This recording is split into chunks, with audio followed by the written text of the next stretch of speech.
Would you trade your organ for a phone? It sounds ridiculous. It sounds like the plot of a dark movie. But in China, a real teenager once made this choice, and it changed his life forever. In 2011, a 17-year-old high school student named Wang Gang sold one of his kidneys so he could buy an iPhone and an iPad. At the time, the story shocked the world. People were curious, amused, and disturbed all at once. But over a decade later, the reality has turned into a tragedy. His remaining kidney has failed, and he is now permanently bedridden.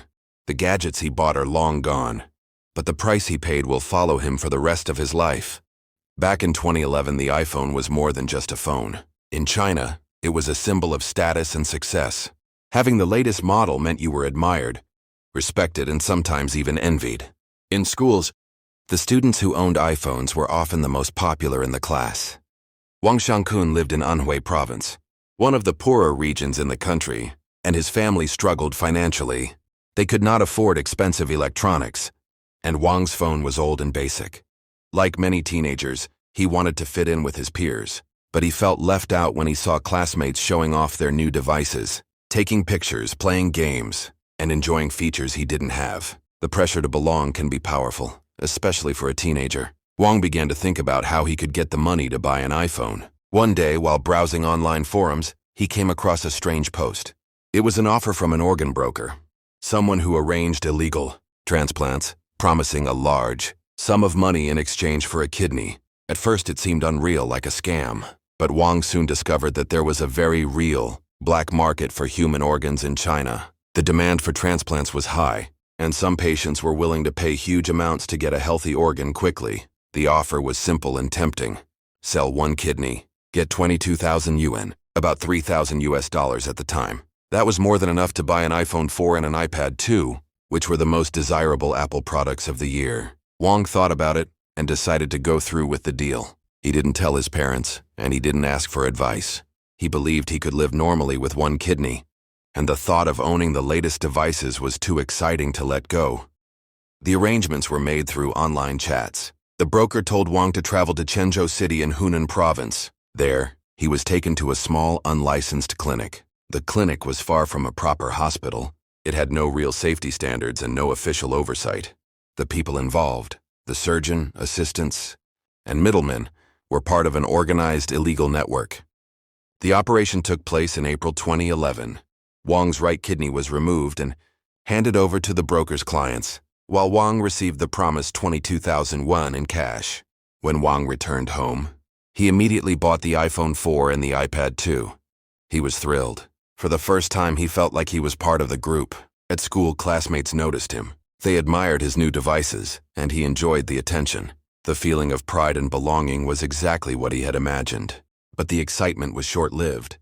Not long after the surgery, Wang began to feel unwell. He became weak and struggled to concentrate in class. The wound from the operation became infected, and his body began reacting badly. Because the surgery had been performed in unsafe conditions, his health deteriorated quickly. He tried to hide it at first, but it became too obvious. His mother eventually discovered the scars on his body and questioned him. Under pressure, Wang confessed everything. His parents were horrified. They rushed him to a proper hospital, where doctors confirmed that his remaining left kidney was already failing. He was told he would need regular dialysis to survive. Dialysis is a medical process that cleans the blood when the kidneys can no longer do their job, and it has to be done several times a week. Without it, a patient cannot live for long. When the story became public, it caused a media storm in China and around the world. People debated how a teenager could be driven to make such a dangerous decision for the sake of a phone. The case also exposed the scale of China's black market for organs. Police launched an investigation and eventually arrested 9 people involved in the operation, including the surgeon who carried out the transplant, the middlemen who arranged the deal, and the people who recruited Wang. Wang's family also filed a lawsuit. They received some compensation from those responsible, but no amount of money could undo the damage. Wang could no longer attend school or work. He was dependent on his parents and required expensive medical treatment just to stay alive.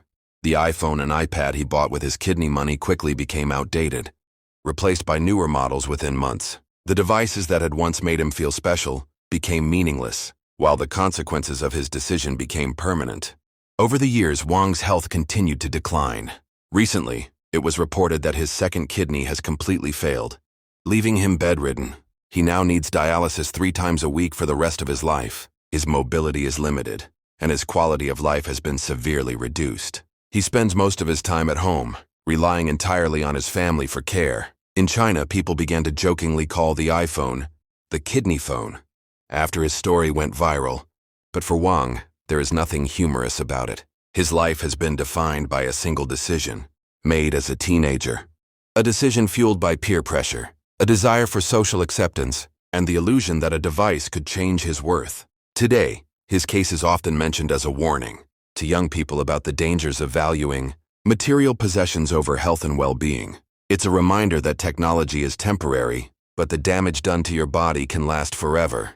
For Wang Shangkun, the price of an iPhone was not 22,000 yuan, it was his future.